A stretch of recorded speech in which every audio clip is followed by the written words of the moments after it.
May 4th, 2025, and this video is called Birth Rates Are Plummeting. So this is like just an interesting little graph that they said something needs to change to save humanity.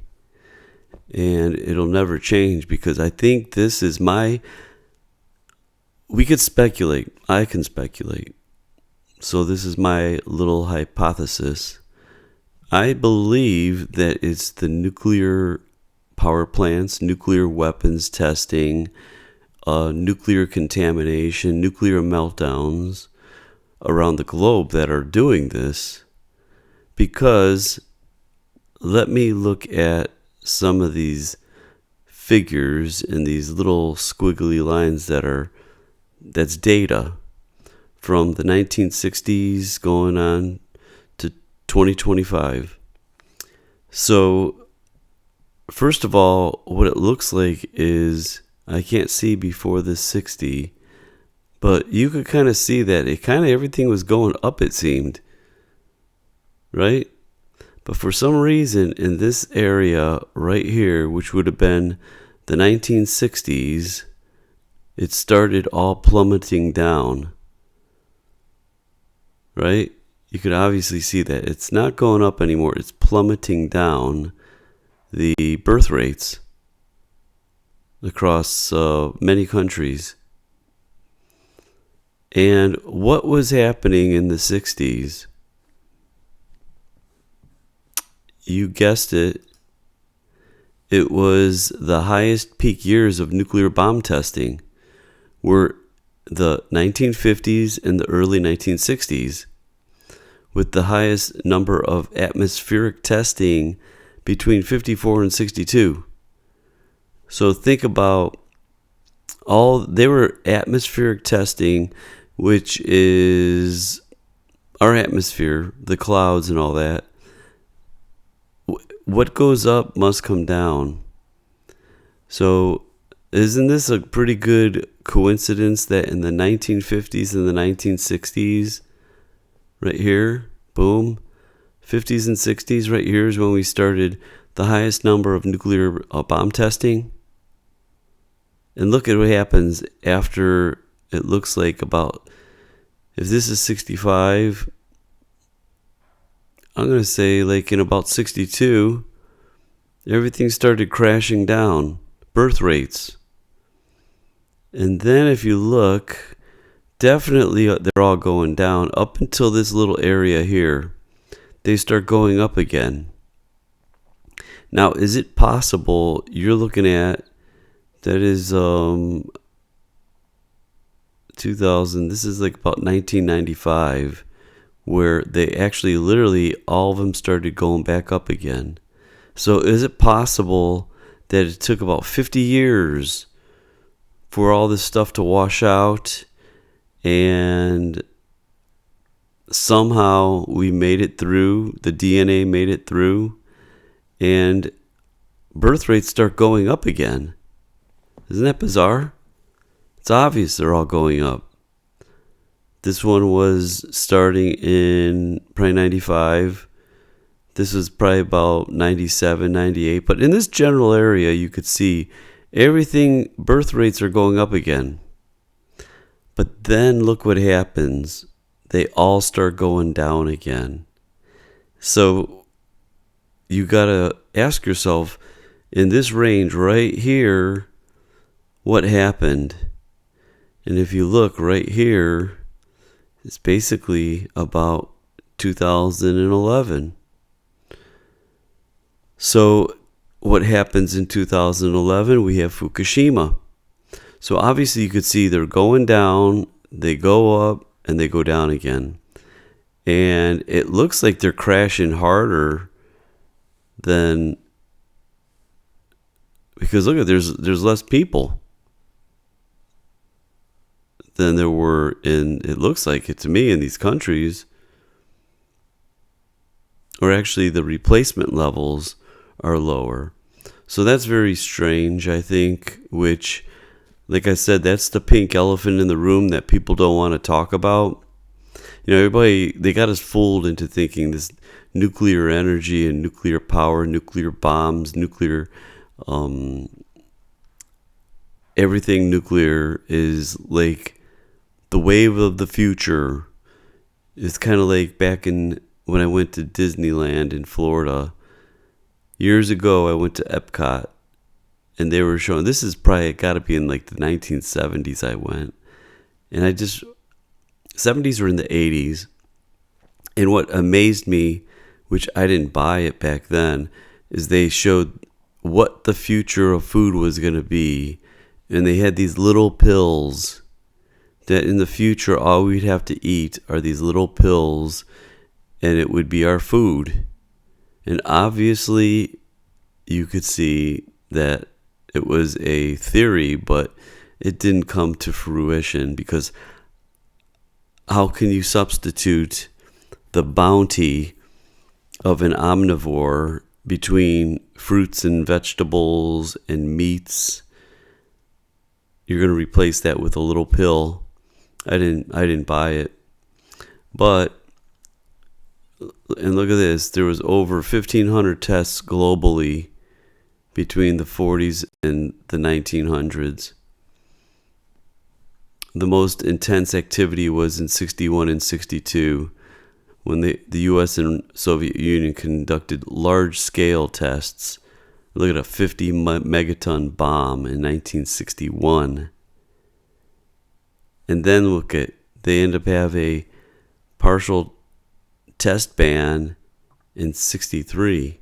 And then what do we have here? Globally, it says that the birth rates have consistently outnumbered the death rates. So wouldn't you think that we would have more people and not a plummet of the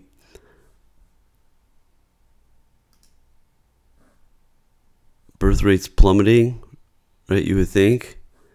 But look at what is actually happening. Even though the birth rates are outnumbering the death rates, what's happening is it's leading to a continuous increase in the world's population. However, the gap between birth and death rates is narrowing, and projections suggest that the death rate may exceed the birth rate in the coming decades. So there will be now more people dying than being born. That's why it's going to be a shift and a decrease in the global population rate. But then you ask, did cancers in Japan go up after 2011? Yes, cancer incidence in Japan continued to rise after 2011. A couple little tidbits over here. Post-Fukushima concerns. The Fukushima nuclear disaster raised concerns about the radiation-related cancers, particularly thyroid cancer in children. So what is very typical is the so-called experts are going to say that it really is increased due to overdiagnosis. So the screening program detected a higher than expected number of abnormalities, claiming a 30-fold increase in thyroid cancers. So here's where the so-called experts, the critics, argue this reflects overdiagnosis due to sensitive ultrasound screening rather than a true increase in radiation.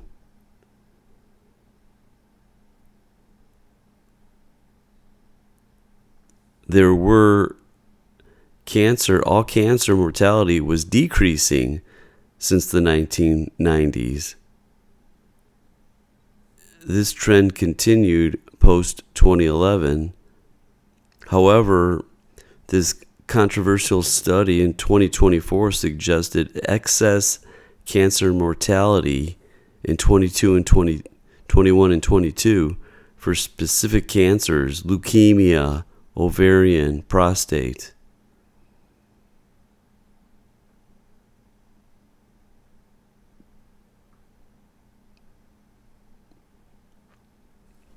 Conclusion: cancer incidence in Japan generally continued to rise after 2011.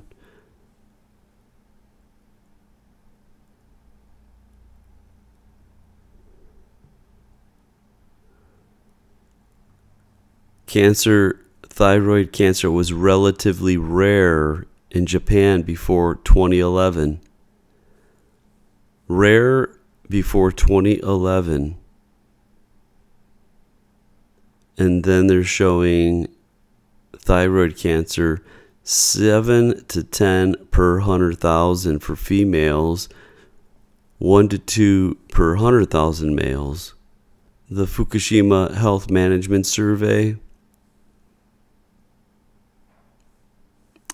they're saying that the thyroid cancers suspected or confirmed, this was a significantly higher detection rate than expected. It was a 30 to 50-fold increase compared to national rates. So outside of Fukushima, they're saying the cancer incidence in thyroid was not shown as a dramatic spike. So in Fukushima, they're basically fooked. Okay.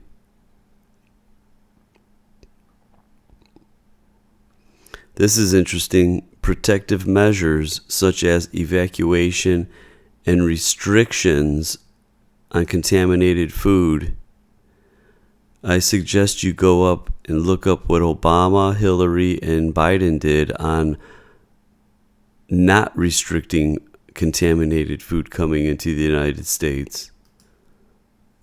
You'll lose all respect for those evil people that allow carcinogenic food to be transported to our country. When Japan raised their standard by lowering the allowable amount of radiation in their food, but what we did is they lowered our standard by allowing the radiation levels to be raised. I think it was by almost fourfold.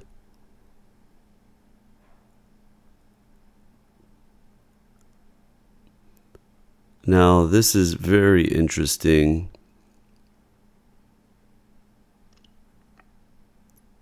Over here, their radiation hypothesis, it was the increase of cancer was linked to radiation exposure, citing a rapid rise in cases within 4 to 5 years in Japan, faster than Chernobyl's 5 to 10 year latency.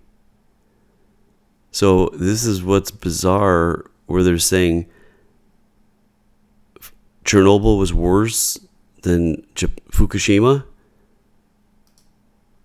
Then how was it that cancers came up faster in Japan than they did in Chernobyl?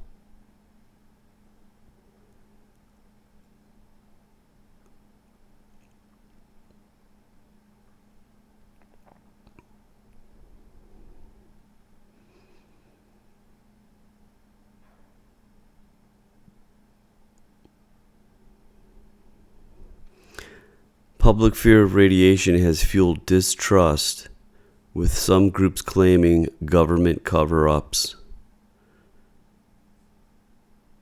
World Health Organization.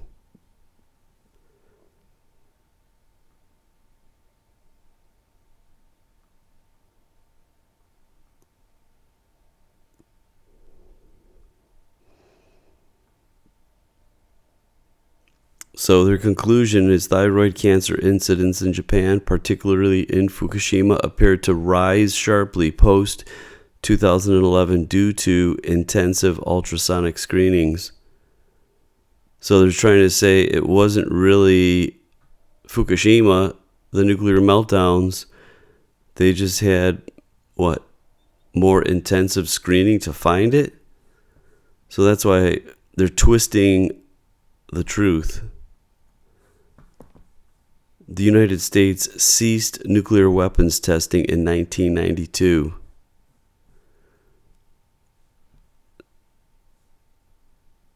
So in 92, they ceased testing. Look at this.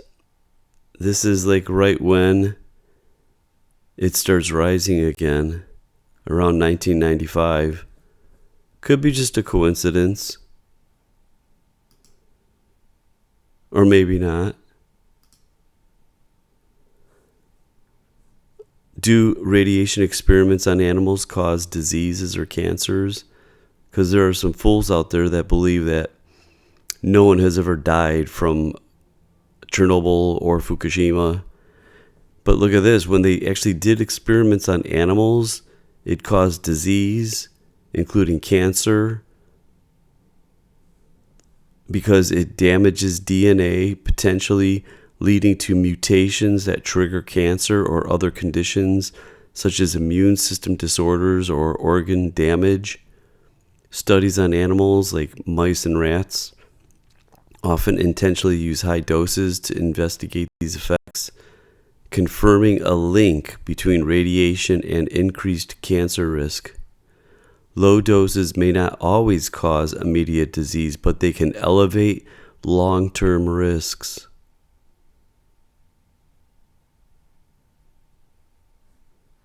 So let's bring us back to the chart. Birth rates are plummeting. Now that is what the pink elephant in the room is nuclear energy, nuclear power, nuclear bombs, nuclear meltdowns. And that is my 2 cents. To me, you don't have to be a rocket scientist to figure out that everything's a mess. Because when you had the most testing of nuclear weapons, birth rates are dropping. 50 years later, it's finally coming out of that funk, and it's all going up until 2011, and then it goes down again. So that's just my 2 cents out there. Just another thought, another shout in the dark, and just to let people know that nuclear power is not some magic bullet out there.